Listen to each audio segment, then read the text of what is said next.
নমস্কাৰ।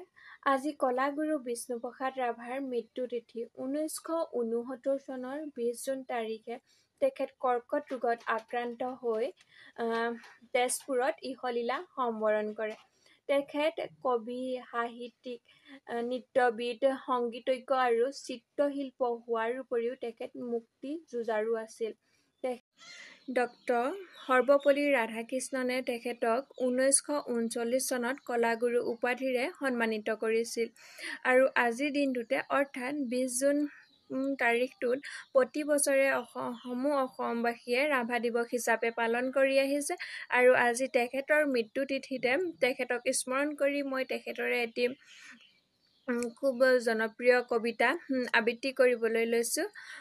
যদি কবিতাটি আবৃত্তি কৰোঁতে মোৰ কিবা ভুল ত্ৰুটি ৰৈ যায় তেতিয়া আপোনাসৱে যেন ক্ষমা কৰে।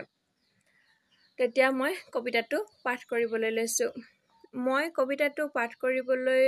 মই পাঠ কৰিবলৈ লোৱা কবিতাটো হৈছে দুখীয়াৰ কলিজা।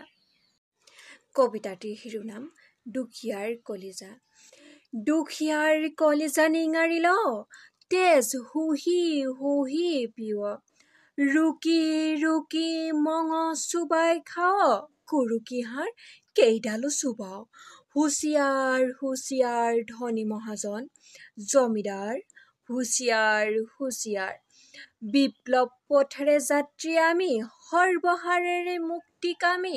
চূৰ্ণ কৰিম আমি সংগ্ৰামী, দৰ্পধনী পণ আমাৰ। হুঁচিয়াৰ হুঁচিয়াৰ ধনী মহাজন, জমিদাৰ হুঁচিয়াৰ হুঁচিয়াৰ।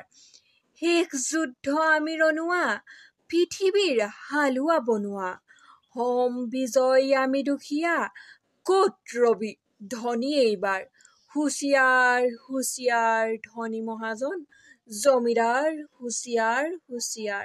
ধন্যবাদ।